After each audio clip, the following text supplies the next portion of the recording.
my dumb ass for, I guess, comedic value or something. But it's awesome. Like working with you guys, both on the show and behind the scenes. We bring so many different points of view. It's fucking phenomenal. I've spent all day in just different spaces because I had some free time today for various reasons. But it was cool. Like, in the Cafe Bitcoin, we kind of had some heated talks, and that carried over into BJ's space, and some of that was, carried over. And even though there were people like very disagreeing on certain things, it was all coming from a good place. And it was all like very good perspectives. And that's like the cool thing about the Bitcoin community is like we appreciate and want pushback on things. Like we just want you to like bring facts and be honest about things. And that's what you get. And so that's what I like about all of you fine gentlemen is you bring different perspectives and you give pushback, and it makes everybody better. Yeah. Thanks, Jordan. Man. Yeah, thanks, man. That's what you get for talking shit about me. Love it. Just Kill love, with kindness. Man. Good stuff. Total Yeah. kindness. It's a beautiful revenge, man. Very nice. If you don't mind me asking, what were you guys talking about this morning? Because I've been so busy, I haven't been able to really hang out in Cafe Bitcoin much lately. Well, Alex and Wicked got into whether you should tell people, whether or not you should tell people to have fun staying poor. And they took different perspectives on that. Yeah. It was interesting. I believe at one point, Alex, you actually said, "Go fuck yourself." I It did did. happen, But it wasn't. It wasn't. It was out of love. It wasn't in response to the whole "have fun report." It was more out of Wicked questioning my motives, because he was trying to imply that that I do what I do in Bitcoin because of a profit motive, which is like the complete. Look, it doesn't mean I don't want to earn income. I want to earn income. I'm just fortunate enough to work in a company where I get to talk to people about Bitcoin all day long, and they pay me to do it. I'd fucking do it anyway, regardless. Don't let them know that anyway. Because, like, I really, truly, honestly believe, to the depths of my soul, every atom in my body, that Bitcoin is the answer to most of our societal problems today. Yeah. Most of what's happening in our country, most of what's happening around the world, in my opinion, is a second and third order effect of a broken monetary system. And we need to fix that before anything else is really going to work and stick. Yeah. I thought there was a really salient point. I think Terrence brought it up, is like, look, man, there are a lot of us that could be retired that work over there at Swan that that either can go out and earn a lot more money somewhere else if we really wanted to, or, we can work for this amazing company, do it for on the cheap. And, that's the thing is like, if we were in it for just stacking sats and being rich in Bitcoin and, to the moon, that side of it, which is a fraction of what it is, like, yeah, we'll go do something else where we can stack harder. But this is cool. You get to do this and talk about Bitcoin all day with people. It's incredible.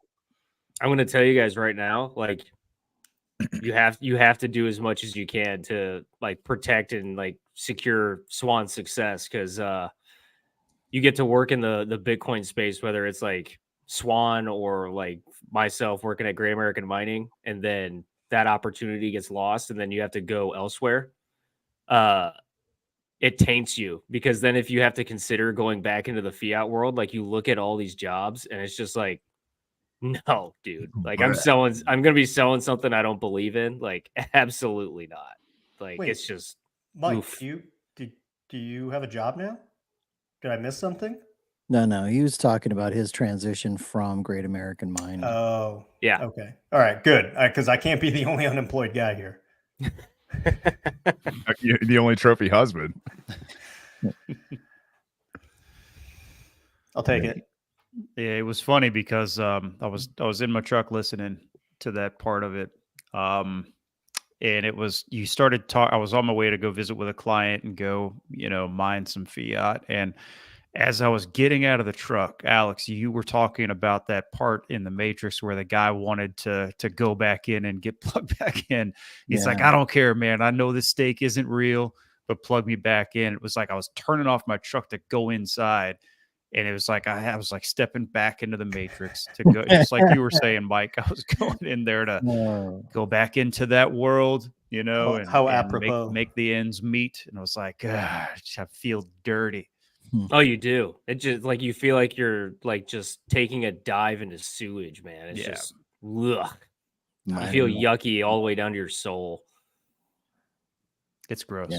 Yeah. Gotta do what you gotta do, you know. Yeah. For now. Yeah. But you understand the system that you're going back into, and you have a reason for doing it. Yeah. You know, some people, they're doing it because that's just all they know, or they're kind of trapped in the system. It's true. It's better to go back into the matrix and at least understand you're in the matrix and that stake's not real. But maybe while you're in there, you can pull a few people out and spread the word from in there. That's a good point. And I found myself, I was having a conversation with, you know, there's a handful of them that were there, this client group that I'm working with. And we're talking about if this group of employees we're doing this culture survey thing with. And I was bringing up words like decentralization of our efforts and so forth. And I find myself injecting it into the conversations and then watching them for the reaction, you know, to see if there's like a little flicker of laser beam in their eyes. So afterward, I can, you know, pull them outside and say, hey, man, let's talk. But yeah, it's fun, man, kind of playing into those conversations and finding out, you know, where people are with it. Most of them have no idea what the hell I'm talking. I gotta tell you guys, like, I haven't received any of the like text messages or phone calls from friends or family members yet. But like that text message that I brought up in last week's episode, that's just like a taste of like more. I've had more conversations and more outreach from friends and family in the past, like in this cycle of just like wanting to figure out what's going on. Like I actually had one of my aunt and uncles, they had hit me up when I was back in Iowa. They had hit me up. They were asking about like CBDCs. Like they're like, do you know like what's going on like with CBDCs and what's this like one belt, one road initiative with China? And I was like, oh, this is a long conversation. Like I'm going to have to come out like to the house and talk with you guys. So like they made up an awesome chili dinner and I went out there and just like gave them the whole like autism dump on CBDCs, like what's going on with China and all this other stuff. And they were just like, how do you know all this? I'm like, I've been in a different world for the last 6 years. Like you guys don't know what I've been. I left the matrix. Yeah. And I'm just bringing you back information from the real world. Have you guys ever seen that skit? It's a Saturday Night Live skit where they're having dinner and Jon Snow is the dinner guest and he's like, winter is coming. And they'd ask him a question and he'd be like, he would just answer in this way. It was just horrible. You know, yeah, you should have seen what it was like at the Red Wedding when they killed everyone of my life. You know, that kind of stuff. That's what I think of when I think of Mike Hobart at a family dinner sharing the good news. I'm not going to tell you that's not accurate, Alex. It is. There.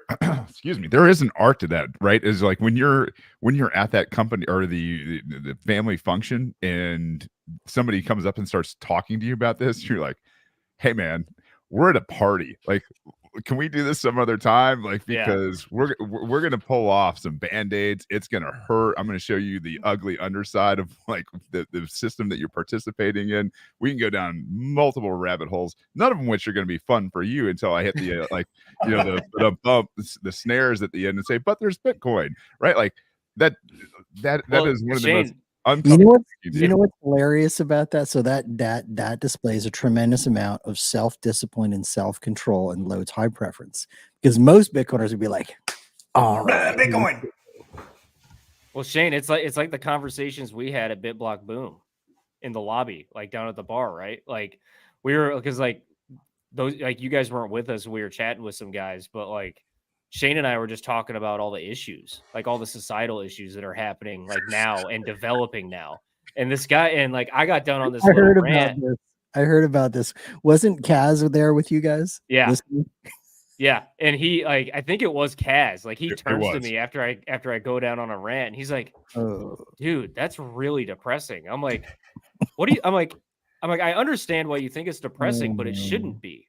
Like the problem is that like you bring up all these like societal problems or issues or whatever, and I the way I describe it to everybody is think of it like driving or like you're like racing or something. When you're driving, you have to acknowledge obstacles in your way to identify a route in between the obstacles, continue on your route, right? When you bring up these societal problems, they're obstacles, but they're doing the wrong thing and they're focusing on the obstacle. What do you do when you're driving? When you focus on the obstacle, you're going to drive right into the damn thing. yeah. You got to change the way that you're thinking about it and the way that you're perceiving it in order to see the pathway to the solution, right? And the solution is obviously orange and Bitcoin, but yeah. Antonio, welcome, man. Hey guys, how you doing? Yeah, good. Good. We're Good. officially kind of just backstage hanging out right now. This is the pre-show party and all that fun stuff before we kick this thing off. So if you got a drink or a beer and need to make any bathroom breaks or any of that kind of stuff, you're like, hey, he's locked, he's ready. Yeah, no, Yes. yeah. I was asked if we were going whiskey or beer for this, and it went whiskey. So I went. Brothers Bond is some good stuff. It is. It's actually really tasty. Like very good. Where's it out of? Yeah, I haven't had it yet. These guys, Bond County, I think, but I don't know if it's Tennessee or Kentucky. Kentucky. no, it's Silverton, Ohio. Ohio. It's all Wow, Jordan, Yeah. you're way off on that one. Jeez, this is really spreading up to you Yankees. It's the democratization of bourbon lately. God, Yeah. they're even making bourbon in the People's Republic of California now. You might want to buy some in case it catches on. Wow. Yeah, No, that's good stuff. Man. yeah. Welcome. They make wine. Yeah, welcome. We're just shooting the shit about some low time preference and orange pilling people. And I was hearing your orange pill talk. It was all good.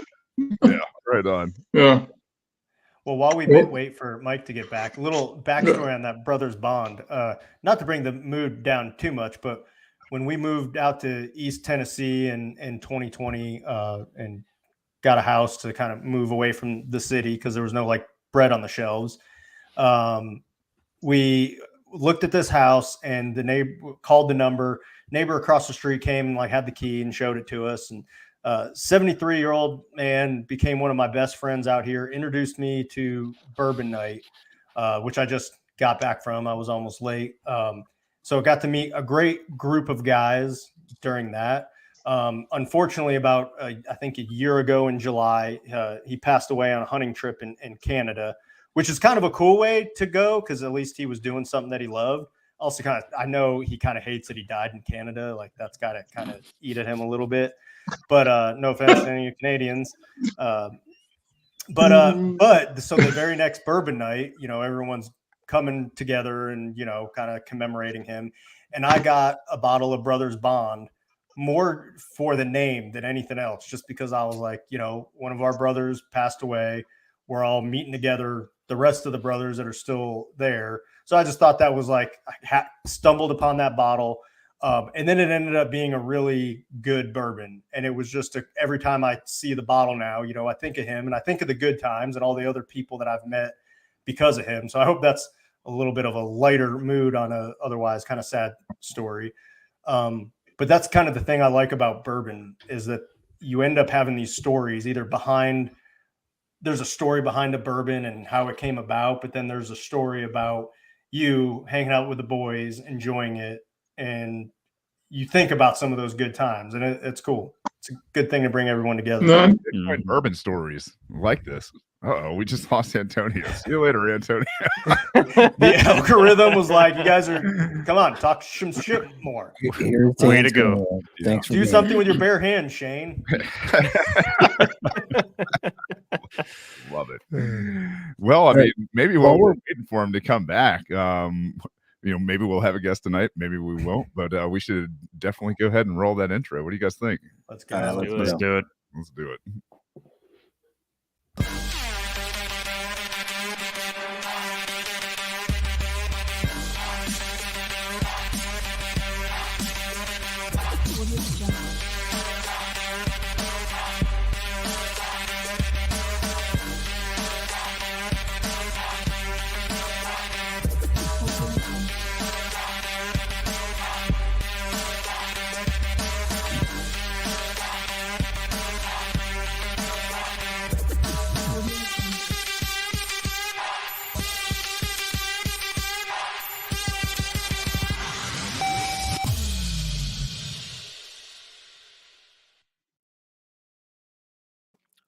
Welcome to Bitcoin Veterans. Jordan's holding up the I am retard. Oh God. You know nice. What? That's one of my favorite things about this whole group is like somebody gets welcomed into the chat or something like that. And all of a sudden we've got like all these, I am retard all together. Everybody's coming in. I love when it happens on here. If you're in the chats and the comments and all that fun stuff and you want to throw it up there, man, please do it. It's overwhelming. It shows a ton of support.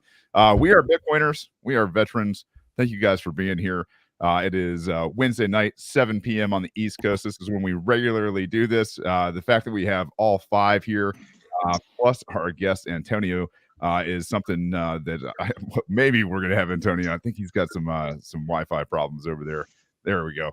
But at the end of the day, what we're doing is we're trying to rekindle that spirit that the veterans have inside of them that made them sign that dotted line up into their life to run off and fight for liberty and freedom and justice and all those things that we thought America was.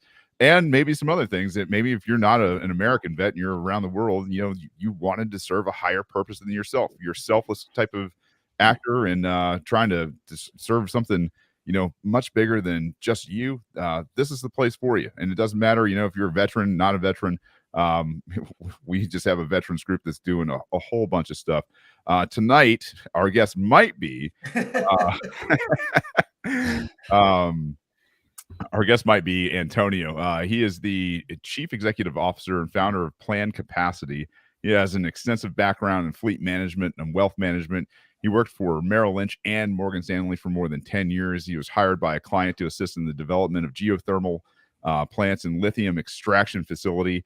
And it was during this project that Antonio identified the challenges in incorporating new green baseload onto a system.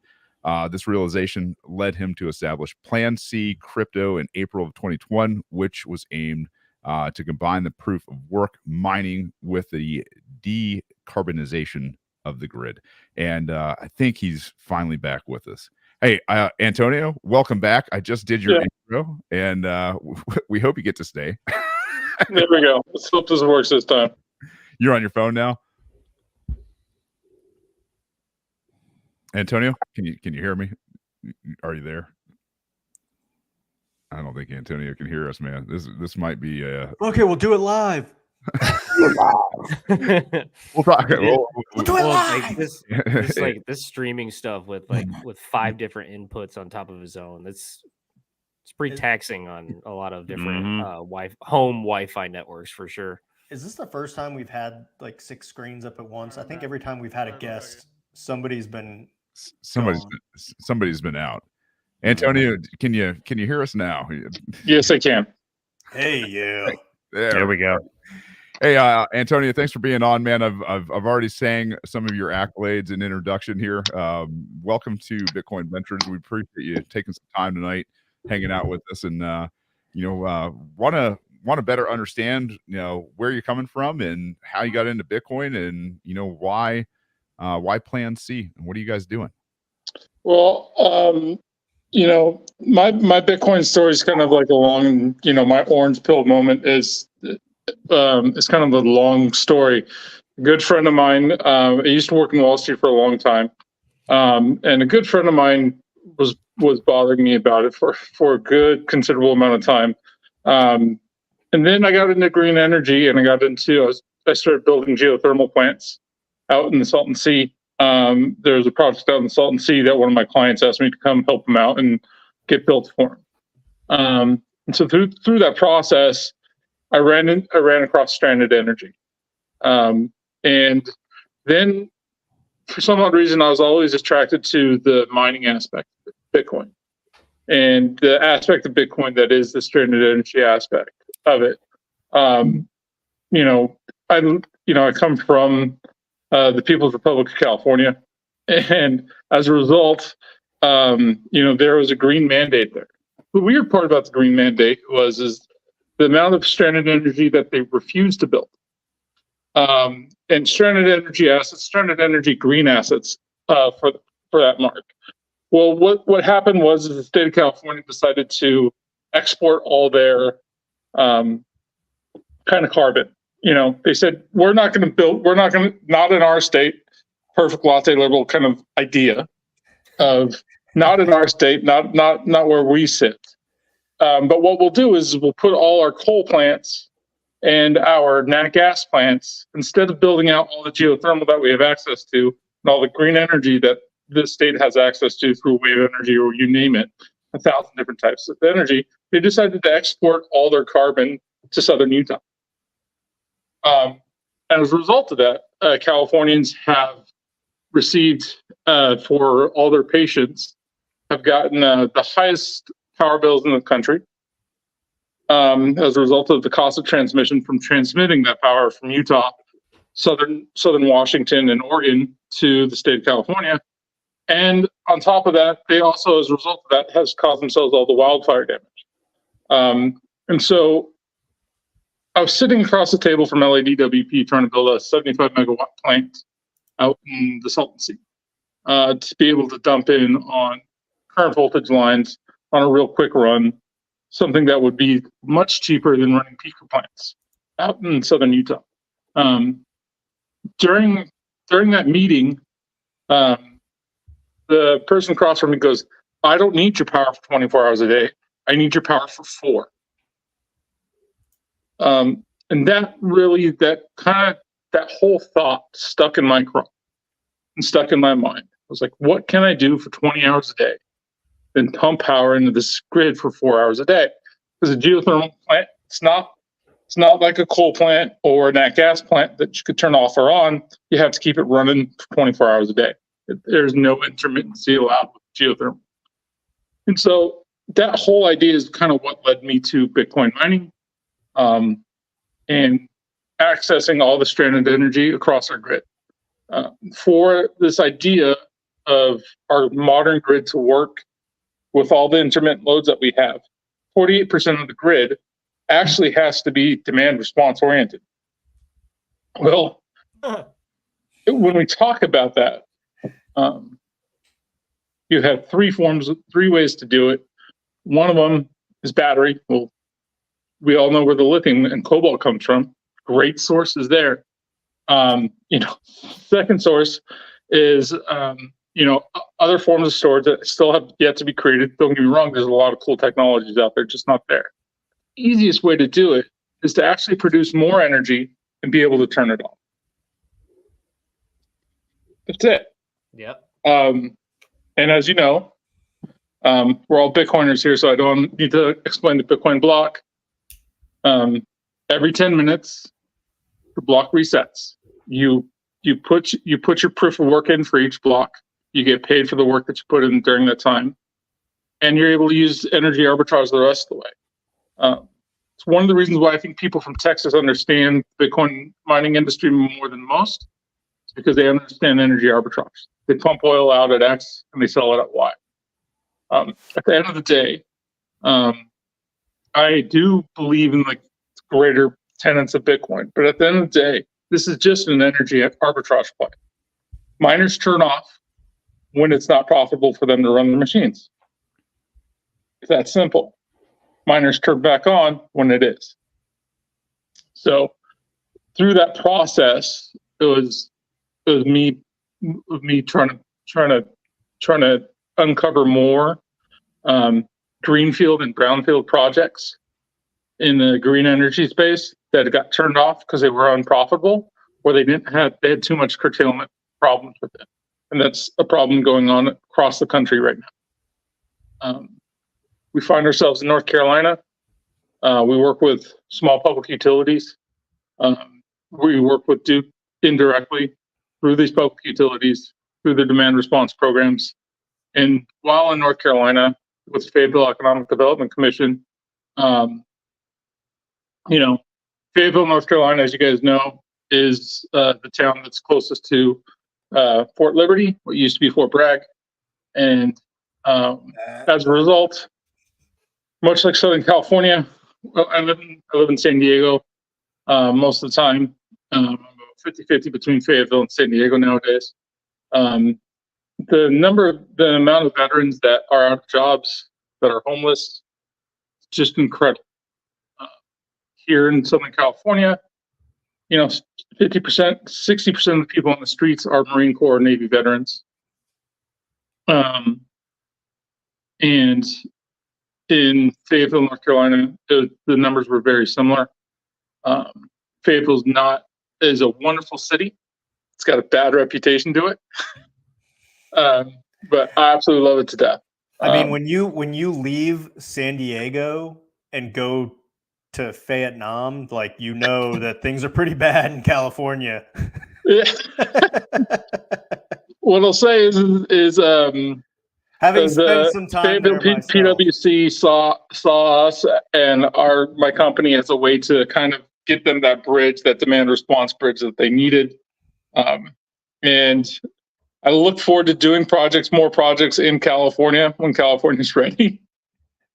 But it's one of those things getting, in California, the second you touch the grid, you add 7.5 cents because you're actually paying for all the fire damage. You're actually paying for the large scale utilities. I won't mention any names, but you're actually paying for the large scale utilities' insurance bills because of the number of people they killed in our state.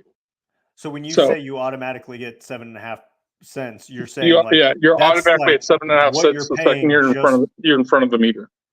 Man, it's non-negotiable. So what I think is interesting with this conversation and talking about energy so much is with this whole news of a Bitcoin ETF. I'm going to use this term. I know it might offend some people, but I use it just generally speaking. There's a lot of boomers that are going to be coming in to the space, right? And as much I say that, and some people might take it derogatorily, whatever. I'm going to give them a pat on the back, though. These motherfuckers, they know a lot of shit about some stupid little detailed things like this, either because, guys I know worked in the energy sector, worked in the gas industry, or they've led pretty successful lives for normie standards or whatever. They control 80% of the wealth, right? And so they've done that either through working in these specific industries or investing in it. And if you think these guys aren't researching what they invest in, you're crazy. Even if, they might not have figured out the Bitcoin thing or the money thing, but these guys will be very in tune to this kind of conversation going forward. This is exactly the kind of information I think we need to get out to them, because it makes them understand even more so why Bitcoin is good for the economy, not just as, you'll hear a lot of people say well, it's not backed by anything. Well, yeah, neither is gold or the dollar or whatever. But once you start explaining how this technology is not only solving the problem of money, but it's also solving the problem of energy, which is very much tied to our economy. And these people know that. And so they're very well researched in this, but they may not understand, Bitcoin fits in this way, and it's solving all these other problems. That is a big game changer if we can sync this up with the news of this ETF and the crowd it's bringing in. Right. No, when you look at Bitcoin, and there's a famous saying out there that no country will ever grow their economy with a decreasing amount of energy, right? Because the less energy you use, the smaller your economy actually is, because it is such a drag, right? And I think that honest conversation to have of how do we transition our grid to producing the same, if not more energy. And, I'm not a person that believes in the long-term aspects of coal. I do believe that coal plants do a lot of damage. And I know I'm unpopular in a lot of Bitcoin circles when I say that. But I am of the opinion that the more demand response that we can do, is the more people in the coal industry that we can transition those jobs to other jobs. Well, and here's the thing, like, regardless of like your point of view on climate change or whatever, if you have a product or a technology that can cut out carbon emissions, right, but fix the energy system, then those people no longer have an argument against you for Bitcoin. Whether or not, man-made carbon emissions are the problem or not, like, you can just negate that whole conversation by, hey, we have this great way to increase energy and do it in a clean way. So you've won over both sides of the argument to your technology. Yeah. And if you can do that, regardless of where you stand on that, like, that's a great thing to be doing. Yeah. And that's the whole thing, is you have to make an economic case for it. And that's where I really stood. I said, well, if this is going to work, let's make an economic case. And that's where really it stands. And, I tell a lot of my clients and all my guys, I said, all math does miners, but not all miners do math. And I think this last bear market, we really saw that extremely, just rip out a lot of players in our industry. So it's one of those things. It's, it has to make economic sense at all points, or it's not going to work. Whether we're talking about Bitcoin or we're talking about the green grid, it's got to make economic sense. Use cases for more energy on the market is always there. And that's important for us to recognize as, Bitcoiners and as people in that industry. Our use case is always there. So, Antonio, Riot most summers makes more money off of selling their power purchase agreements back into the grid than they do actually mining Bitcoin. Yeah. Antonio, I wanted to chime in and let you know that I'm working with a friend of all of ours, frequents the Cafe Bitcoin space. You might know him, you might not know him, Don Bay. He's working on having some conversations with legislators in California. So once it gets primed for what you're hoping for, we can definitely have a conversation or help bridge that conversation and help you get like potentially more depth, I'm guessing, is what you're looking for. Yeah, for sure. Oh, go ahead. In this state, in the state of California, like, for us to expand in the state, we want to work with IPPs. Okay. And we want to work with people that are getting curtailed energy and sit behind the grid. That way, these people still have incentive to build. Yep, I'm just writing that down. And then so I actually had a couple of questions for you. With the talk about like getting veterans more involved in the space, like, have you encountered any reticence or difficulty with bringing veterans into both the energy space and the mixture of energy and mining? So what I'll say is the American College Award 10 years ago wrote a paper. It was one of the boys from West Point wrote a paper about a post-dollar world. Now, the higher you get up in the ranks of the military, the more people that have probably read that paper. The more people that are trying to figure out how the American military is going to survive in a post-dollar world. Everyone here is a Bitcoiner, so everyone here believes that the day of the dollar may be perhaps behind us, or the day of multiple currencies is probably in front of us, right? And so the United States military in the background has been working on this problem for a long time. That's what I'll say. The smartest people in the military don't always get the most run.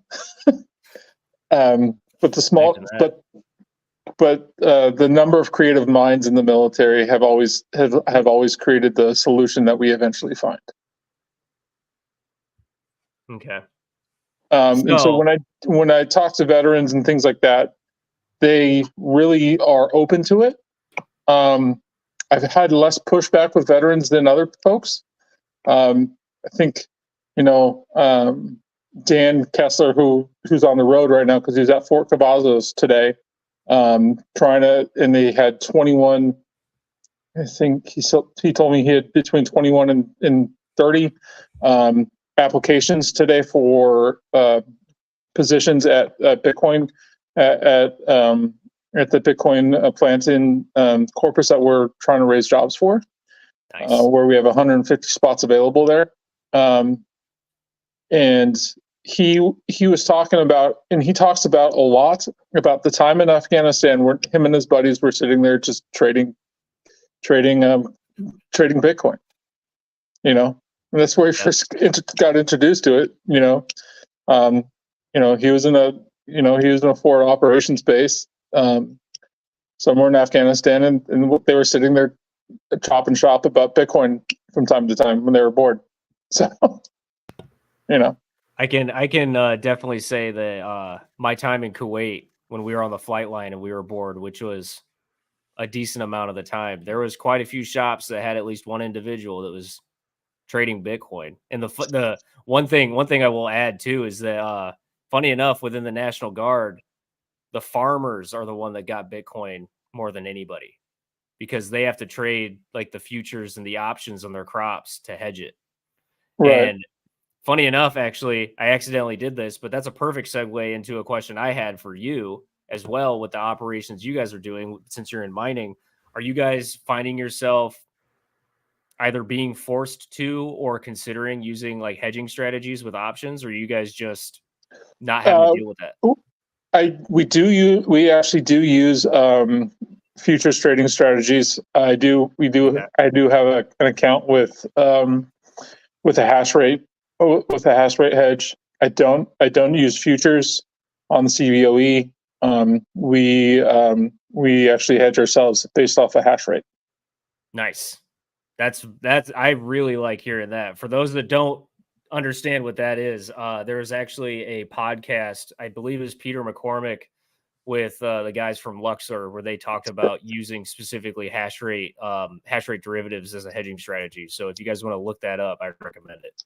Yeah, our partners at Luxor have been very, very kind to us. That's what I'll say. Nice.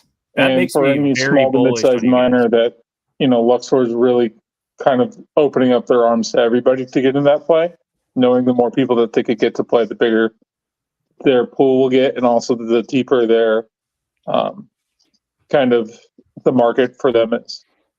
I remember when they were first getting going, I was bugging them because I wanted to see how they were calculating it. Just calculating errors, because trying to figure out where the errors would show up when billions of dollars would try to flood into the market.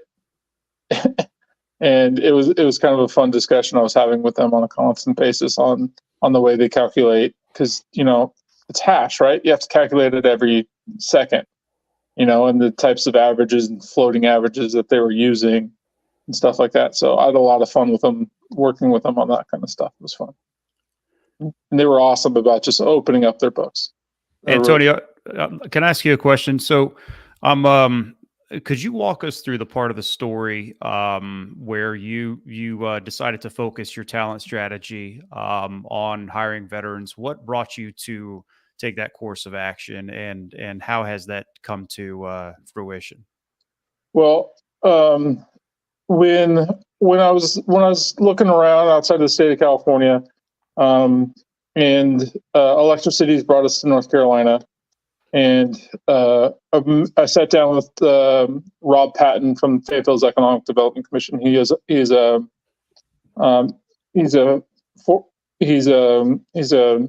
Army vet, and he's really passionate about it. He always tells me I'd make a horrible soldier, and he's not wrong. But Rob, in the process of me bringing my company, the Fayetteville, also put me in front of what at the time was Fort Bragg's CSP program, now Fort Liberty. And you at can the just say time, Fort Bragg around here. We're fine with that. it's You okay. won't get you might get canceled, but not by us. I'm going to say this about that whole subject. Fort Bragg was a terrible general in the first place. So it should never have been named after Bragg in the first place. I mean, whatever. I You think can that say was just whatever the you North. want. I think that was just the North's way of like rubbing it in the South's face. Is like we're gonna set up a base in your territory, and we're gonna name it after one of your dumb guys, and you're gonna take it. Yeah, I mean, West Point teaches classes on how bad Bragg was. So I think it was comedy, anyways. But especially with the people that get offended about it, it's just like, it was really bad general. Yeah. Anyways, You should have just made fun of it, but they're not good at taking a joke and like twisting it around, you know? Shit. Sorry, I But- derailed this. While we have no worries at all. Back, a little Alex. bit of while we have a little bit of a pause, if you're listening to this thing and you're getting something out of it, we have a ton of people listening. Like, throw a thumbs up, throw a follow, etc. It's going to help the show a lot, get in the algorithm and grow this thing. So if you're on the mission and you want people to hear this thing, just hit the like and the subscribe buttons, guys. It'll help a lot. On that same note, we are on Twitter Spaces live right now. So if you're out in Twitter Spaces, I see Dom is out there and a few others. You guys want to come up and ask any questions, just make a request and we'll bring you up. And real quick, while we're hitting sponsors, apparently, No Waste BTC signs sent us a bunch of swag that I've failed to send to you guys yet, but I'll get on that. But this is just, look at this. They made this from like scraps of other signs that they made, right? And they put a sweet ass Bitcoin Veterans logo on it. And this is just like the tip of the iceberg. Like, they made these sweet little, everybody loves it. This, talk about doing judo, right? And this goes like right along with using green energy. This is what the opposition tried to use as a piece of art to bash on fucking Bitcoin, and Bitcoins have taken it and I bet I could sell this on eBay right now for like, I don't know. I don't want to do the translation into sats because my brain's not working like that right now. But just imagine that. I'm not going to. You could probably sell it for a tenth of a Bitcoin. Ooh, damn. All right, then I might sell it because I'm a fucking maxi, motherfuckers. But no, they've made us some awesome stuff. Like, this is just the tip. I'm gonna have to bring it all in and just show it over the course of the next like 10 shows. And I need to send everyone else's here's to them so we can all have it. But isn't that like a cool thing? Like, talk about Bitcoin taking things that could be waste and making something awesome out of it, and taking something used to attack it and only making it stronger. Like, right. That's what this is right here. Yeah. Well, this waste product taking turn into a tenth of Bitcoin. Taking something from Greenpeace in general is just waste to begin with, and then we took it and made it into something actually useful. So yeah. It's an entire industry based around doing nothing for no reason, talking to us about wasting. Anyway. Yep. Yeah, and if you have a question like CB does, how much is a sponsorship? You can contact us at Bitcoin Veterans on Twitter, or you can send an email. You can send it to Shane at shanehazel.com. I think we're still working on some of the Bitcoin Veterans emails. Is that correct, or we already have those? No, we got emails. We can get more. Send it to mission. Send a message to mission@bitcoinveterans.org. There you go. Or any one of our first names at bitcoinveterans.org, just to blow up their fucking emails, because nobody's sending them emails. I'm getting them all, motherfuckers. So start sending them out. Talk about waste. I'll take that waste. Also, how much is a sponsorship? Apparently, it is 10 million sats.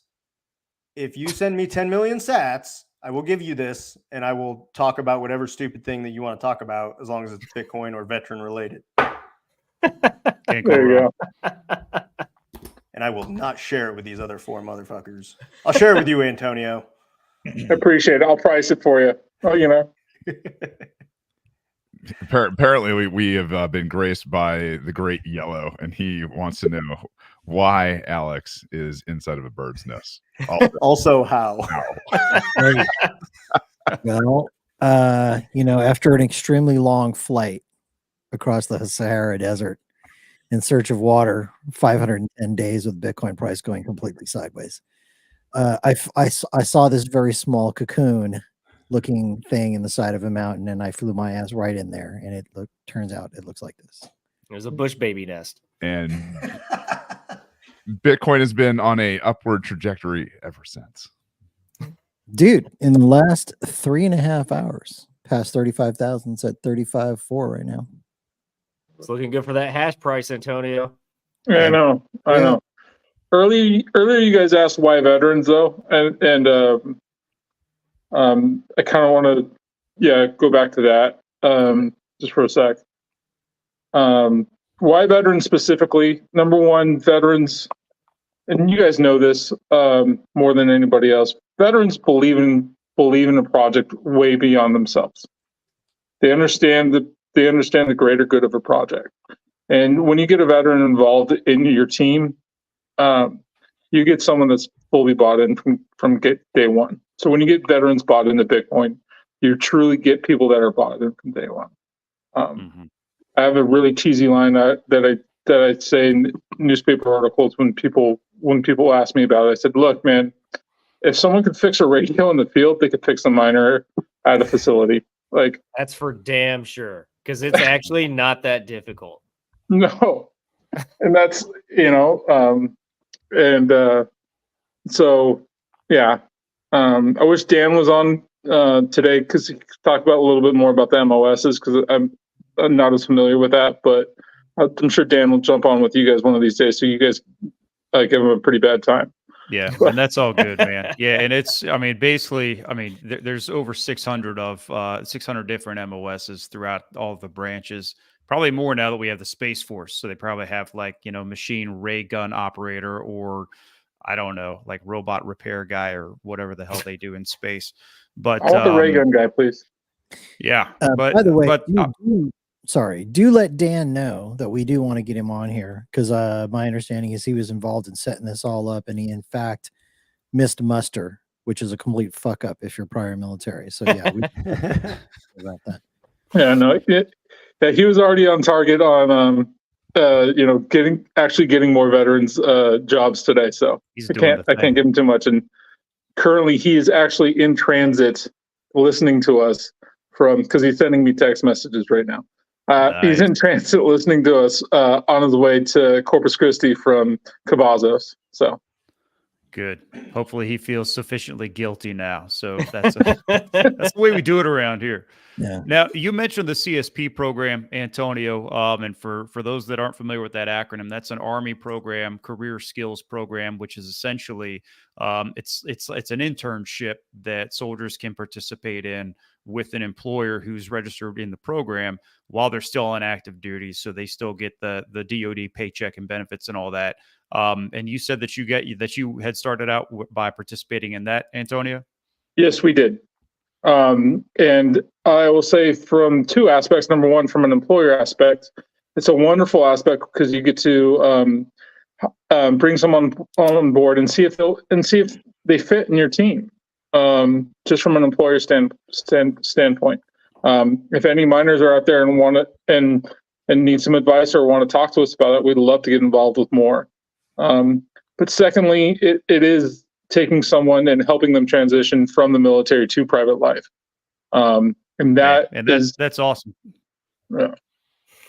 Yeah, that's awesome. Amazing. That's a tricky point right there is, as soon as soldiers, service members get out, there's a window of danger zone right there after they get out. And that's where we lose a lot of them, because it's just different. Okay. And you can't prepare somebody for it. Okay. And anybody who's been in the military and then been a civilian, there's no way to truly mentally prepare yourself for what that change is going to actually be like once you get there. And the sooner we can get them plugged into something, especially the sooner we can get them plugged into Bitcoin, the better off for them and the better for all of us as well. So That's awesome that you guys are doing that. What kind of success have you had in participating in that CSP program? We've had good success so far. One of the things that we as a company that I talked to Dan about specifically, because Dan was probably my harshest critic initially, and I say this in wonderful ways. He goes, I don't want you going out there and hiring a bunch of free soldiers without giving them jobs afterwards. And so as I am a small miner and growing to a mid-sized miner and hopefully eventually being a larger miner, I didn't necessarily have as many jobs as I wanted to be able to help people out with. Yep, see, Dan just put in, I am listening. That looks like a threat, Dan. So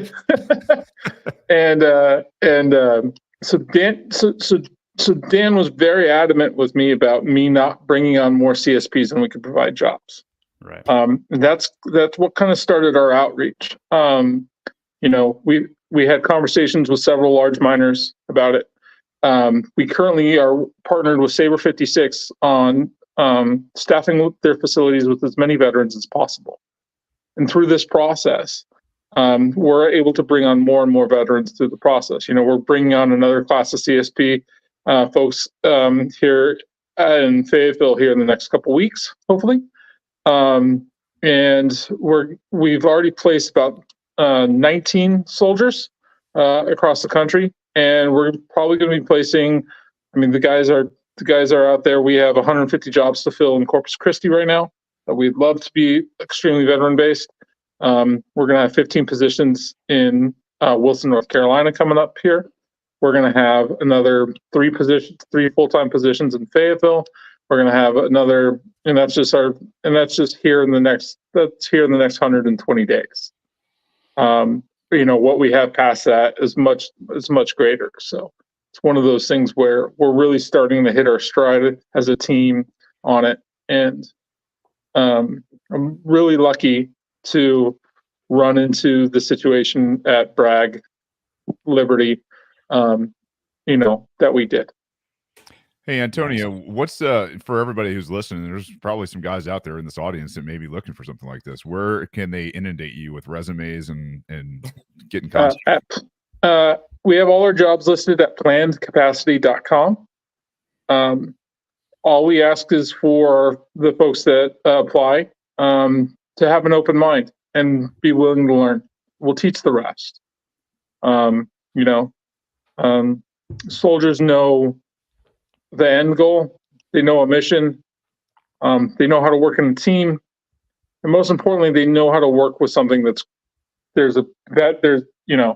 you fight for the people next to you. And Bitcoin is similar, especially at this stage, with what's about to happen over the next 5 years. If things work out, if you thought the last bear market was interesting, I think the next one's going to be worse. Ooh. So, new resident doomer here. I feel I'm not a doomer. I'm not a doomer at all.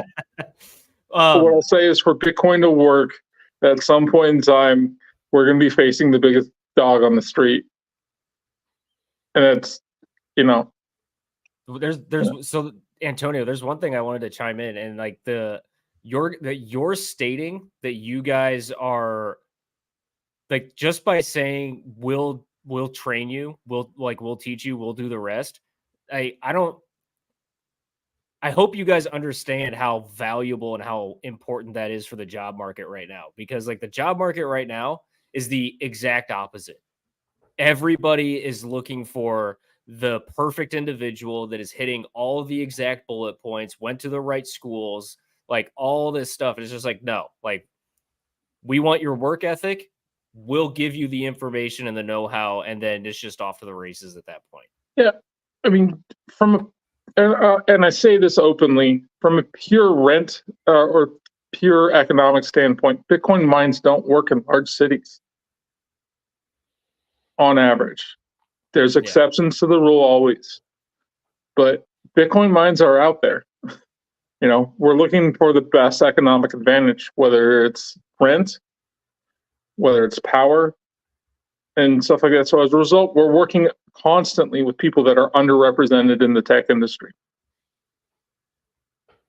And so whether we're in towns in North Carolina that have a 55% African American population with an average education level of 10th grade, or whether we're talking about taking soldiers, taking infantry troops straight out of Fort Bragg and Fayetteville and teaching them a lifetime skill on how to work in tech. It's one of those things where the underrepresented communities that we want to build are important. And, not to go back on, I'm not going to start the green energy argument again, but guess what? Those folks that worked in the coal mine need jobs.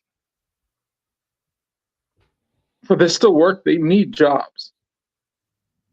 So how do we create a just transition from point A to point B for all those folks that this new energy industry claims that they want to unseat those people? Well, you're not going to unseat those people without giving them employment. Mm-hmm. It doesn't work that way. Yeah, because the reality is, I mean, there are huge sections of our country that have been built on that very industry. Exactly. And, whether or not, someone agrees with, what they think it does to the environment, whether, it's founded or unfounded, the fact is, I mean, there are entire towns and communities that are built on the energy industry. I mean, just look at the Appalachian territory. I mean, it's entirely, built on coal. And at the same time, whether, you love it or hate it, it is in many ways more dangerous, I would say, than Bitcoin mining is. I mean, I was just heard something in Kentucky today about a coal production facility collapsed and a guy died in there and they were shutting it down. Mm-hmm. And even on the way out the door, I mean, it collapsed and there's a dead guy and there's another person that they can't find. I haven't heard of any Bitcoin mining facilities collapsing on people. No. And I'm not sure, and I'm pretty sure that nobody that's working in any Bitcoin mining facilities is getting black lung or anything of that nature either. But it's a good point that you make. I mean, because the industries are under attack and the people still need jobs. I mean, these communities that have been built on the industry, they're still going to need to exist. Yeah, that was awesome, Gabe. Yeah. And the mining industry is a way to bring jobs to rural America. It really is. Good jobs. And expanding power infrastructure, bringing in fiber to those rural communities where they're often skipped over because the more metro areas get all the bigger upgrades because that's where all the business is. Like, there's a lot of benefits to it. So let me real quick. And the large towns get the benefit of the demand response. Yes. So let me kind of connect something we talked about earlier where we said, like, hey, how with the ETF coming and these boomers coming along with 80% of the wealth and getting them to understand to invest in this, and this is why. Well, this gives them what you just said, gives them like the ground truth on how this fixes the economy. Like I just told you how it solves your problem for where to invest your money as an asset to somewhere where it actually secures its wealth. But let me tell you how this is working on the ground that is supporting and backing up this thing that you're investing. And what that is getting these jobs that the Iron Belt and the Steel Belt have, or the Rust Belt have collapsed. They're collapsing, right? Here's something to give them a bunch of jobs. And this is how we get the economy working again. This is how Bitcoin solves an energy issue to get the working class people jobs. And this is why you should invest in it as the people that are invested, 80% of the wealth. That's how you tie these two things together to give jobs to the working class that needs them, to sell the boomers on how to reinvest their money, and how everyone in between benefits from that system. Exactly. Antonio, if you don't mind me asking if you can comment on it, I think we can expect or assume how some of the difficulties with dealing with California, but can you actually like kind of talk about what those difficulties are, like beyond just the obvious as far as like what they did with the power, like you discussed earlier, like pushing it all out of state and causing the cost of power to go up. Are there other stipulations that the state or the different counties are putting on you guys? No, in the state of California, it's actually a fairly business-friendly climate except to deal with regulations when it comes to what you do on private land and private property to do green, to do what's called green site development. What I'll say is the brownfield development, which is sites that used to be running. For example, the state of California has 1.1 gigawatts of shuttered geothermal plants, and they're only shuttered because they don't have power purchase agreements in place. To keep them running 24 hours a day. Those are the plant. When I started this company, those were the areas that I really wanted to concentrate on. Because you're staring at behind the meter power, a brownfield geothermal plant to be profitable has to run between 3.5 and 5.5 cents a kilowatt hour. Well, that's actually a halfway decent power rate, right? Especially if during your summer months in the state of California, you use that power from 3 p.m. to 9 p.m. and you sell that power into the grid at $100 a kilowatt hour, right? Yeah. The state of California doesn't have the $25,000 a kilowatt hour that Texas has, but it does have $500 a kilowatt hour, right? And so it's one of those things where you're able to take that, and suddenly at 3.5 and 5 cents, if you take those times into place, you're suddenly staring at between 1.5 and 3.5 cents. Again, that's fascinating. Create the economic case, and it's there, and that's what we concentrate on. Create the economic case for veterans getting jobs, for the underrepresented getting jobs, and create the economic case to bring actual more green energy onto the grid and take the coal peakers off. Whether they're nat gas or coal peaker plants, a standard 24-hour running nat gas plant actually produce less carbon than a nat gas peaker plant. Why? And this is going to get a little conspiratorial on you guys, because who is the largest owner of nat gas peaker plants in the state of Texas? Buffett. Yeah. None other than rat poison himself, right?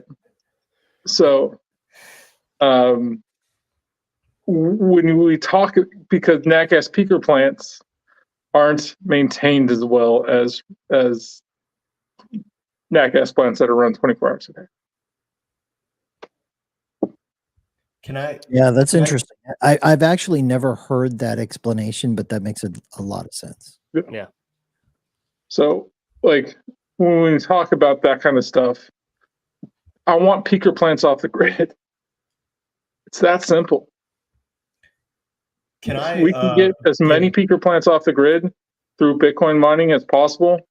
We're doing a wonderful thing. The city of Oakland used to have a jet fuel peaker plant in the center of the city. This is a true story. The city of Oakland used to have a jet fuel peaker plant in the center of the city, and the people within 10 blocks of that jet fuel peaker plant had life expectancies 25% below the people that were away from the 3 miles around it. That makes Oakland make so much more sense right now. JP8 is a slight carcinogen. Yeah. Jesus. And this is what I'm saying. If we as an industry can concentrate on getting peaker plants off the system, what we will do for the economy, for the energy infrastructure, will be amazing. It removes all argument. Not to mention not killing a bunch of people. That's cool too. That's cool. Yeah. That's a good thing. Nice bonus. Yeah. So to play a little bit of a contrarian, or to just push back on maybe an argument that people would have on the other side. And I support everything you're talking about, everything you're doing, that's awesome. But then I think some people might argue that Green Deal policies are kind of maybe they're artificially increasing the value of certain properties, say in California, where, hey, in these mountains, that's a really good place to put a windmill. And so now the value of your property just went up because the government mandates if you're going to put something on this property, you got to do X, Y, and Z. So they're kind of funneling in some money, and it kind of propagates kind of this fiat system in a sense. And maybe that is some like negative effects of the Green Deal. That's how they get people on board to like, oh yeah, if I'm a resident of property, if I'm a property owner in California, I'm all for this because it's going to make my value go up. Because if anybody wants to put something here, so I'm just playing devil's advocate here. Of Right. What I'll say is that as Bitcoiners and as capitalists and the true form of capitalism that is Bitcoin, the more energy that we bring onto the market is always a good thing. The more energy that we can support is always a good thing. I don't care if we see government regulation bring more energy onto the market. It is what it is. We're never going to get rid of the United States government. We just have to use it to our best ability for our tools that we're given. That's what I'll say. God damn, that was well said. There, and like that conversation gets even more important for consideration with regards to the state, like the different states or the country itself, is that I don't think enough people are educated on the fact that when it comes to the ROI on energy infrastructure, it's those that are listening, you want to look up the Solo model. It's a depreciating kind of like curve where it's basically law of diminishing returns, right? Like it goes up rapidly and then it curves off.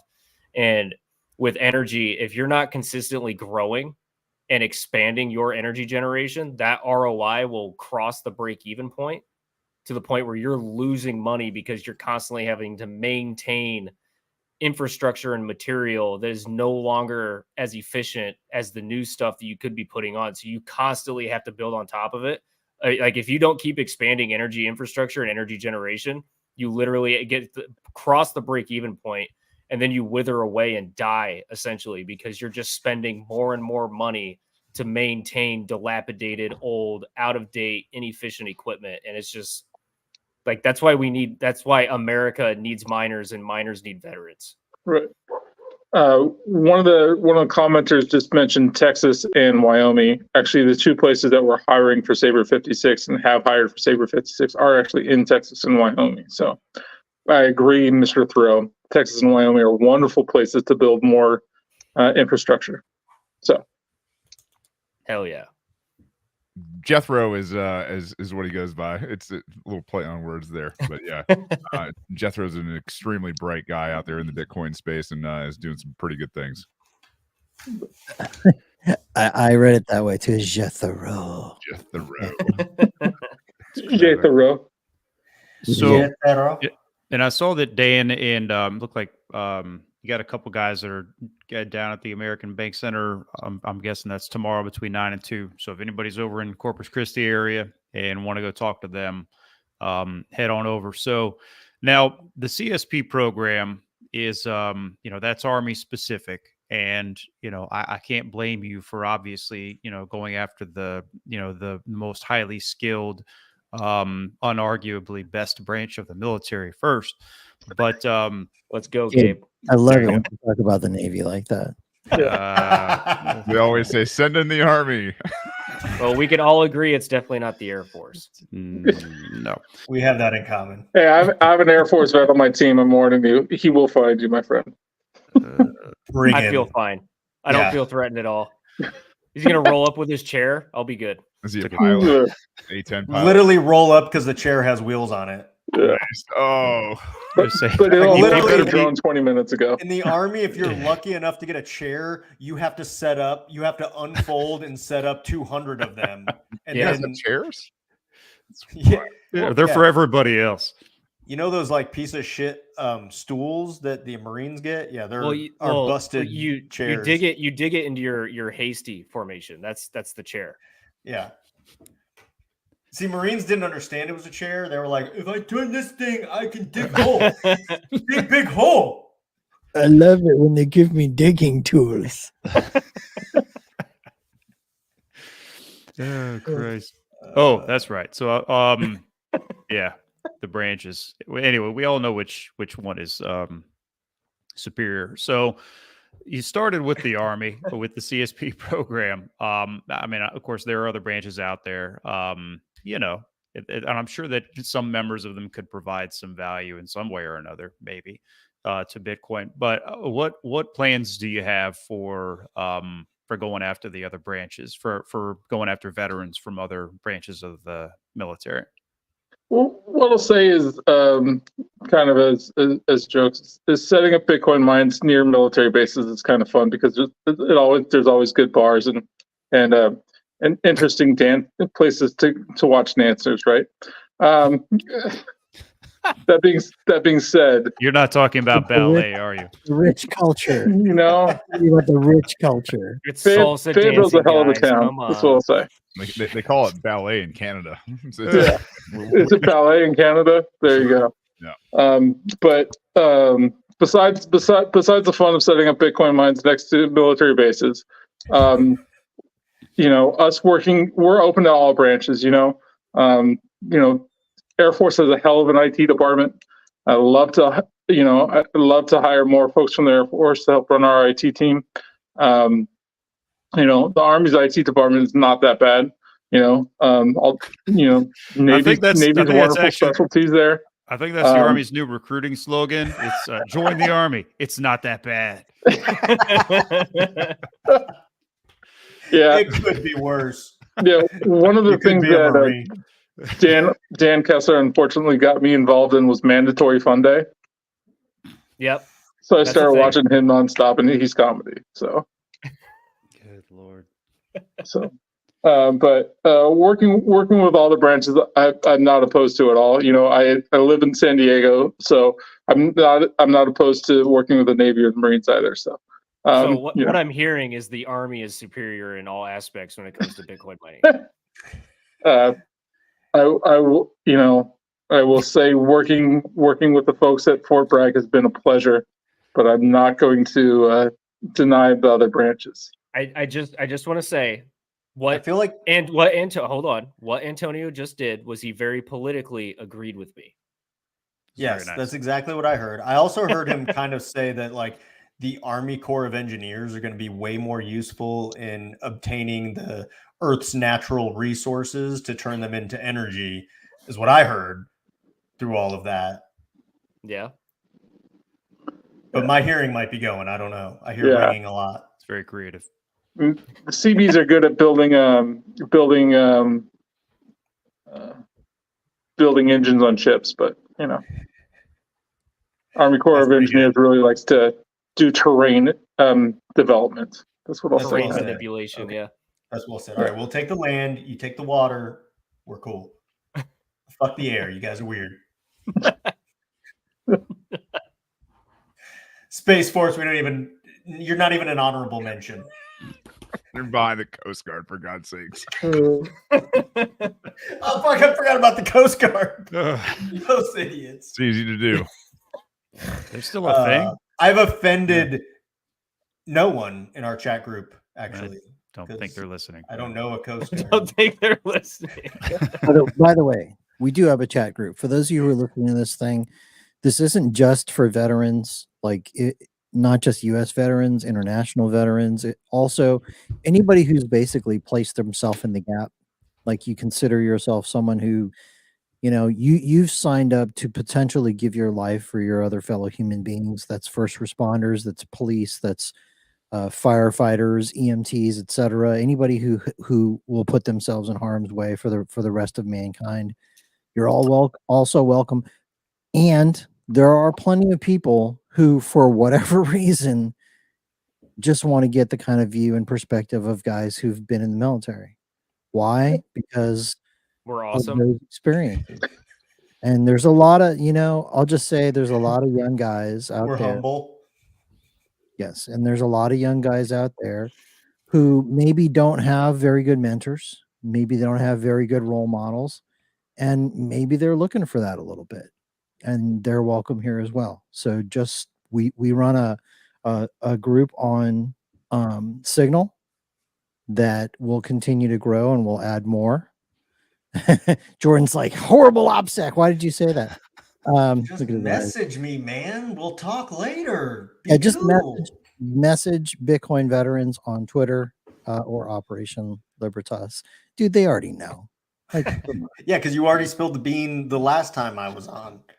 yeah, it's I bring it out of you. not as secure as you think. We're like, no, we're just talking about spreading the signal, man. And now you're just double down it. No, the Signal app, you can go to it in the App Store or Android Play. They already know. Well, there you go. Now they know how to get in touch. Yeah. Perfect. Reach out. We'll talk. Unless your name is Chad. Just forget it. You're not getting in, man. Yeah, Chad, you can suck it. Especially if you're a new Chad. New Chad. You I like how what? He's Chad actually- has become Karen. Like, Yeah. I thought it was Kyle. No, Chad's cool. Kyle. by the way, get in Kyle's a touch Karen. with one of the guys that are already in that group. Don't just randomly apply because you have to get vouched for. Yeah. You And also like need to have a the code vouching, sent to like you. I'm How do actually you get your code, new Chad? yeah, I'm actually that's the importance of contacting one of us or Jordan or the Bitcoin veterans handle. So like somebody knows you. You're not just trying to slip in. Like Also, gotta- if we sent you a code, don't be relaying that to other motherfuckers because we ain't gonna let them in. Okay, Yep. that is for you alone. Sorry, look at Jordan. He's mad. He's getting in fucking his have the knife hand out. Shit. Damn, you're bringing the O out in me. You got real. You guys keeping up with the time chain stats out there? This is Bitcoin is at 35,444.90 right now, ripping. Wow. Bauxite is 814,897. The hash power, man, is way up, 483 exahash right now. That is amazing. Mempool 45,000, 6,671, and we'll stop there for now. But yeah, this is no, don't forget to mention we're at a new all-time block height. Always mention that. the Oh, the all-time block height. I don't even it's a good oh, metric. yeah, block height right there. 814,000. 814,000. Yep. See, basically just TikTok next block. we have an all-time high right there. It's all-time high every 10 minutes. Every 10 I minutes, would there's like- a new all-time high. I think we're experiencing a little bit of the BVB, the Bitcoin Veterans Bump.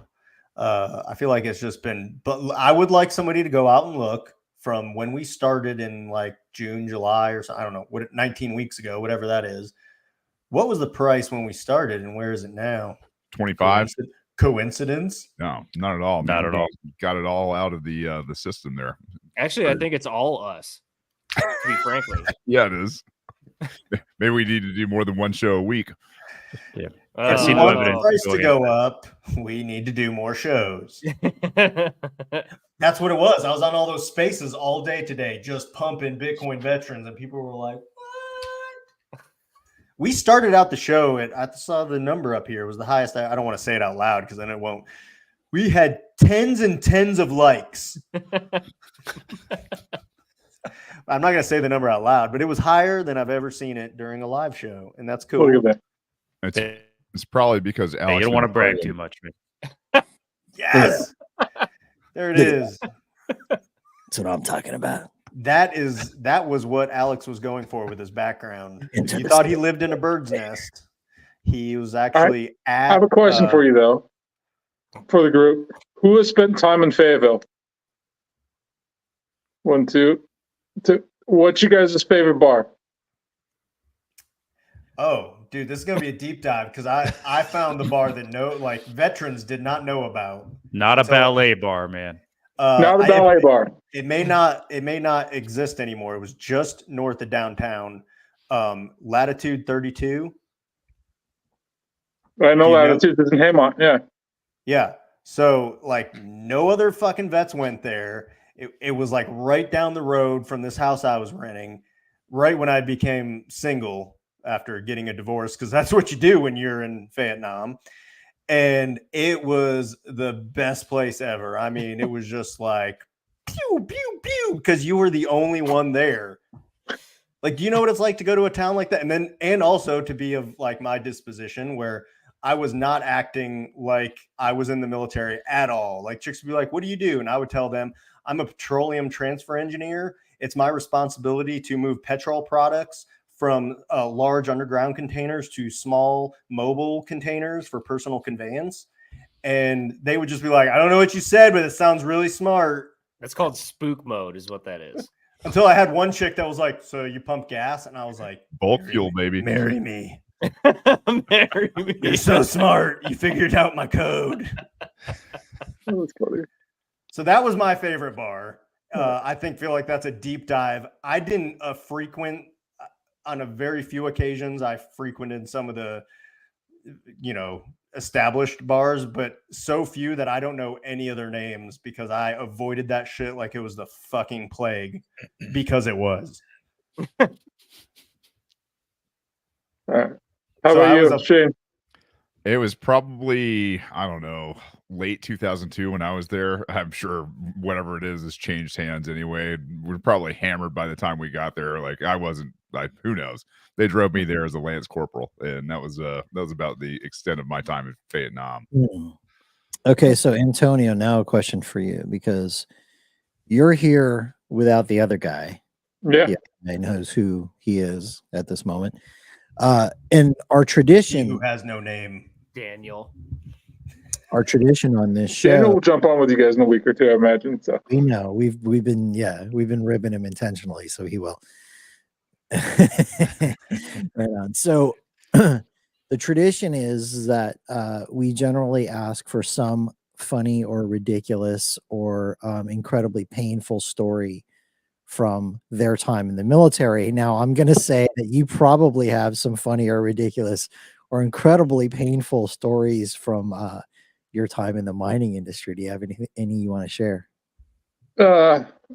so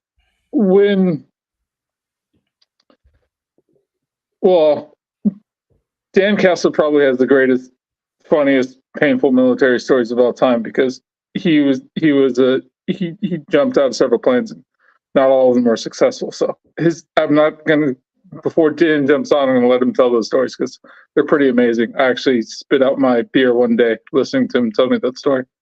But from the mining industry, when we started out in the desert, out in the state of California, out in El Centro. It's a beautiful place. There is a Navy. There's where the Navy SEALs train out there for their desert training. That's where the Blue Angels fly. That's actually right next to El Centro. But it gets about 135 degrees out there. And so you don't air cool in 135 degrees. So we are immersion miners out there. And so the first time actually loading up an immersion tank in El Centro, this is actually not even my story. This is my co-founder's story. His name is Hunter. He was trying to jack up the immersion tank, and he was trying to stick his hand because they were trying to put feet on the immersion tank, because when they originally decided to load it, they forgot to put the feet on the actual stand. So they were jacking it up so he could put his hand underneath there, and they dropped it on him, and he just barely did not lose a finger, because basically took off a piece of his hand in the process. And this is wonderful. He's my co-founder, so this is back when we didn't have health insurance or anything wonderful like that. So he basically almost lost a finger to the industry. That's what I'll say. Jeez. That's dedication. That is dedication. I have several hand burns from dealing with air coolers out there at 135 degree heat, but that's kind of weak stuff compared to that stuff. That's why you need veterans around, man. Okay, because we'll slap a tourniquet on that shit quick. All right. And if you get a sucking chest wound, man, we got you covered. Literally. Yeah. We will shut that thing down quickly. If you want to find a very fast, very cheap solution to solve a problem rapidly in a shitty environment, just reach out to some of the E4 mafia and some of these NCOs that just know how to fucking get shit done. That's so funny. Dan talks about the E4 Mafia a lot. Yeah. Hey, What I'll say is like most Bitcoin You miners are don't need a junkers, guy that right? knows like what he's doing. You just need like this stupid idiot retard to just be ready to do what needs to get done. Easy. Yeah. That's it. Easy. The E4 Mafia was the most powerful organization in the army. Like, just don't impugn my people now. I'm not. That was a compliment. Like, I'm naming them. I lumped the E4 Mafia in with the NCO Corps, that is the backbone of the army. Without those two structures, the system collapses. Yep. Especially the ones who've been E4 twice. Yeah. Who do you think started? They're like the bosses within the mafia, or the 14-year E4. That's funny. That's awesome. Fuck responsibility. I have rugby injury stories, but that's about it. That's a very nasty injury story. I don't know if I've heard. I feel like that injury could be your head going into a guy's anus or something to do with your anus, like in everything in between. This is so we need to hear this. This is what happens when you let Jordan talk too much. Yeah, I know. No, it lost the knee to rugby. I also have a cracked vertebrae to rugby, and that was not going in not jamming in the head to butt. Got it. Head to butt. Yeah, I was a lock, so I'm very familiar with the position that you're speaking of. All right, Antonio, what's next for your company, and what are you guys looking forward to here in the future? Right now we're in the midst of an expansion. We're expanding our Fayetteville facility up to 7.5 megawatts. We're also building 30 megawatts in Wilson North Carolina with Sabre 56, and another 30 megawatts with another private party in Wilson, North Carolina. So we're kind of in the midst of a pretty large expansion, going from 2 megawatts to 70 plus megawatts here in the next 60 days, 60 to 90 days, hopefully. That's serious. No delays. All coppers in place. Everything's in place. So it's one of those things where I look forward to hiring. We have 35 spots we're going to be filling for that. And so I look forward to hiring as many CSPs as I can, as many folks from the Army as we can. I look forward to also expanding our network on the education and recruitment side. Hello, Riot, hello, other folks. If you're looking, especially folks that are in Texas, there's a lot of great Army bases in Texas. If you want to get on them, let us know. Georgia, let us know. South Carolina, Fort Bragg. The soldiers from Fayetteville will go anywhere but Fayetteville sometimes. Some of them love it. I love, Fayetteville's a good town for me. I understand the name. I understand the Merc. I understand all the different districts and the places to go to and the places to stay away from. But, for the folks that want to stay at Fayetteville, we're going to have jobs for them. For the folks that want to move out, let us know. Man, that's fantastic.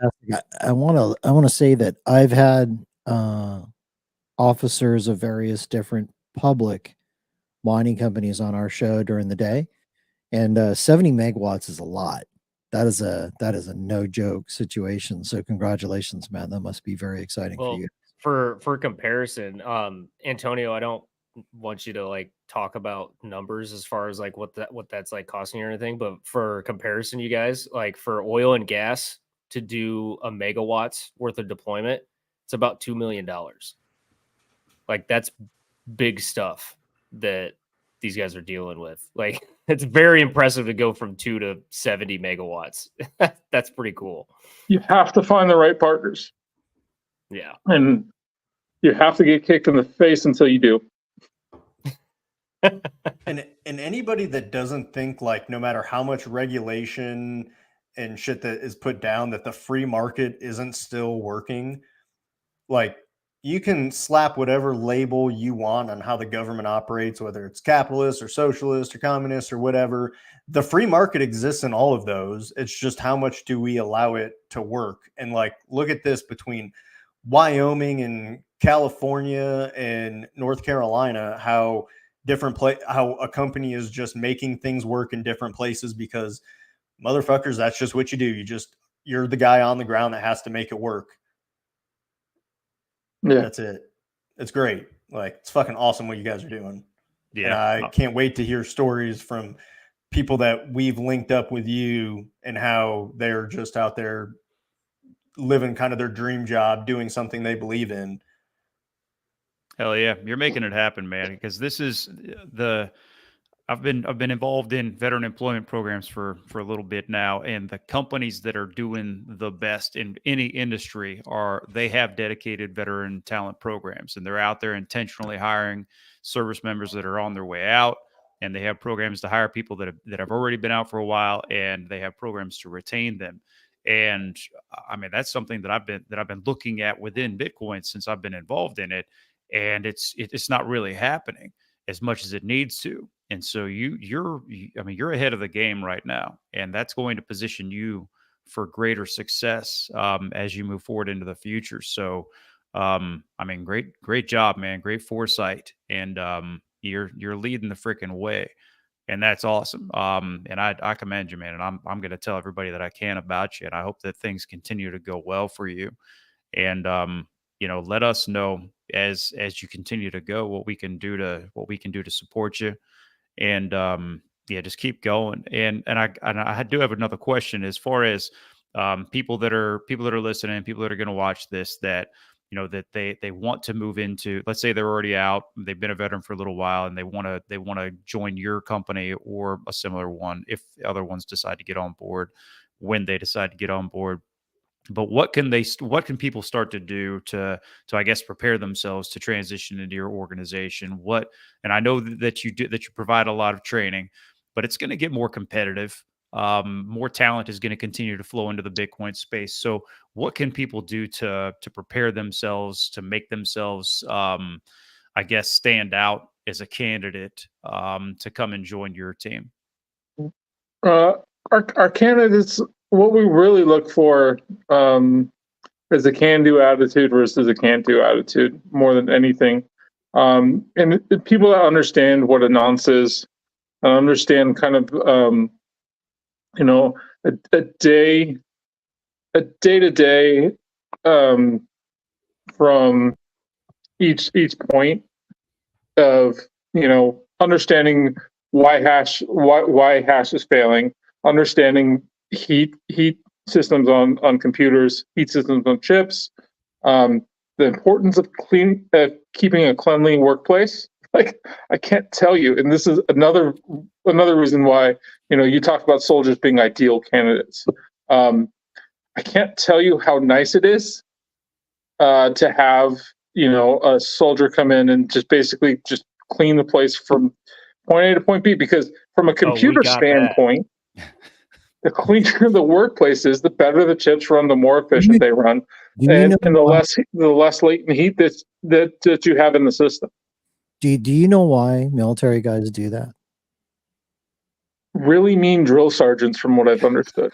Absolutely. It's fucking boot camp PTSD, dude. It never goes away. Yeah. It never goes away. Horizontal surface, fail. Every time. All right, look, we got about 10 minutes left-ish in the show. I wanted to ask you, Antonio, is there anything major that you wanted to talk about, or any closing comments you wanted to make? There is something I wanted to talk about here before we wrap, but I wanted to ask you if there's anything else you want to convey and get across to people listening to this. What I'll say is that we as a company really want to work with underrepresented in the tech space. I built this company to do that. Knowing that Bitcoin mines, I always tell my staff that Fayetteville is probably the nicest city that we'll ever build a facility. Most of the facilities are going to be out there. As a result, we love to work with underrepresented. And as a result of that, I really enjoy the things that my company has experienced in the places that they have. The staff that we've been able to bring on is, I will be honest, I've not had to fire anybody, and I've not had anybody quit on me. My first employee was a gentleman from a really rundown place and didn't have the highest degree of education. Well, that first employee is now, we got him a job after working with us for a long time and becoming a really good plant tech. We got him, he's now working for another company that we're partners with. And he has an amazing job, and he makes 3 times what the national average is. And so it's one of those things where this industry in Bitcoin in general gives so much economic freedom to so many different parties that never had it before. They didn't have an equal algorithm. A lot of people talk about just transitions, social justice. There's nothing more just than an algorithm that doesn't give a shit who you are. And that's kind of bringing more people into that industry that understand that, veterans that understand the bigger picture behind that. That's what's most important. So in the long run, the more people from underrepresented communities that we could bring into it, the more we're going to win. That's it. That. It's awesome. Really appreciate what you guys are doing, Antonio. Thanks for being here tonight. It's been a great show. I think what you guys are doing is awesome, and I wish you nothing but the best of luck. Thank you, guys. I appreciate you having me. Absolutely. Hell yeah. I think And that's the Brothers Whiskey. Hell yeah. I think that's a pretty brave thing to say kind of in this space, because a lot of people might, I feel like in this space, a lot of people would be like, oh, that's some like woke shit, whatever. But you know what? Like, that's your company. If that's a reason why you started it or something you want to advocate for it, kind of like we said with the green energy type concept, is a lot of people might be like, oh, well, that's bullshit. Well, if you find a way to make it profitable and make it work, then you've negated the other half's argument. And if you can do this because you feel like you should, as part of your principles, is help some other parts of society that have been left behind, then that just gets rid of another one of their arguments. And like, regardless of whether you feel that that's a good thing or a bad thing, like a lot of the things that people say is like, let the free market decide. And you're using a technology and you're on the forefront of that I think you're going to succeed simply because of that. And if you can do some other things to make the world a better place, like, why the fuck not?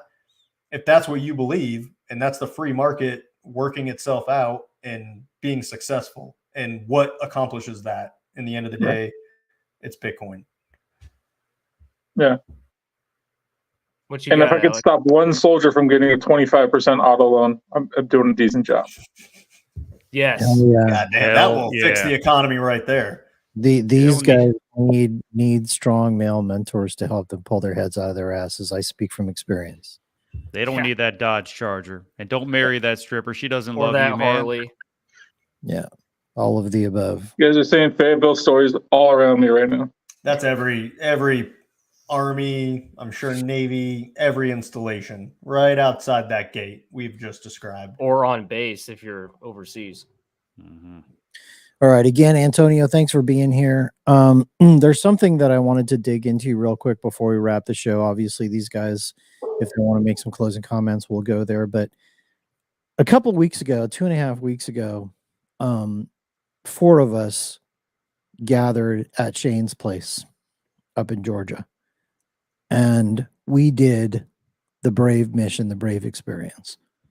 This is a PTSD mission, but I think it's bigger than that as well. So at the end of the day, Shane has the sort of veto on all of this, but as with all things Bitcoin veterans, things grow. They grow in unanticipated ways. We just do it live. We do it live. So I want you guys to understand a couple of different things. There is a very strong mentorship thing going on here.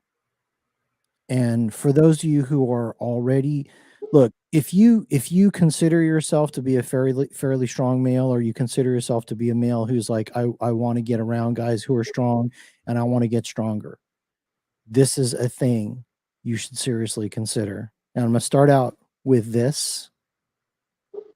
Yes. If you guys have not read this, check Read it out. it. Highly recommend. I'm going to say, if you don't mind, just bear with me. And I appreciate your patience. I'm going to read one thing from this and then tell you why this is important. So, other men will need to know that they can depend upon you, because everything matters, and your weakness, fear, or incompetence could get any one of them killed or threaten the whole group. Men who are good at this job, men who are good at the job of being men, will earn the respect and trust of the group. Those men will be honored and treated better than men who are disloyal or undependable. The men who deliver victory at the moments of greatest peril will attain the highest status among men. They will be treated like heroes, and other men, especially young men, will emulate them. Now, part of the thing about them, I've had guys come up to me before and actually apologize to me for not doing military service. And it's like, you don't need to do that. However, I think that is driven largely from the perspective of, for thousands of years, we've had this process where there's kind of a ritual where young men or boys become men. And that's gone away. That's not here anymore. Yet, as men, we still crave that experience. This is what the Brave mission can be as well. So, starting next spring, again, if Shane is cool with this, we're just doing it live. We want to up the game here. We're going to be doing multiple missions simultaneously. For those of you guys who want to get around a bunch of prior military dudes, some of them combat vets, some of them special operations guys, we're going to be running a whole bunch of training programs having to do with firearms, movement, communication, sneaking around in the forest, all that other kind of stuff. There will be 2 teams up there on the mountain. There will be one team that's doing actual security and learning real things from guys who know how to do it and learn really cool skills. Whether you use them or not is irrelevant. But this is going to be sort of a graduation into the gift, in my opinion, of doing the journey with Shane. That's exactly what I've had in my mind ever since we left and talked about some of these concepts. And it's Shane, if you're not on board, we're just going to beat you to a pulp until you are, or you're out of here and we'll just find somewhere else to do this. But this shit's happening. Alex said it very politically and correctly, and I'm just going to be the dick and say, we're doing this. Get on the fucking mission. It's going to be fucking awesome, man. We'll just show up and camp out in your backyard unannounced. Yeah. It's like, oh, hey, by the way, the mission's here. Yeah. I think it's do you want to get on the mission? I think it's real cute. You guys are talking about the commanding officer out here behind her back.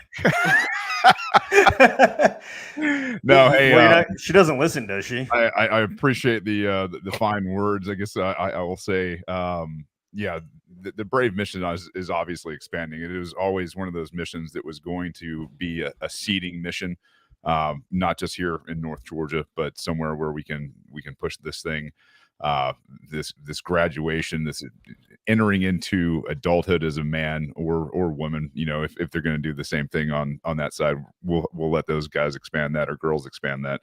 But Antonio, I wanted to say thanks again for coming in tonight, man, and really for what you're doing.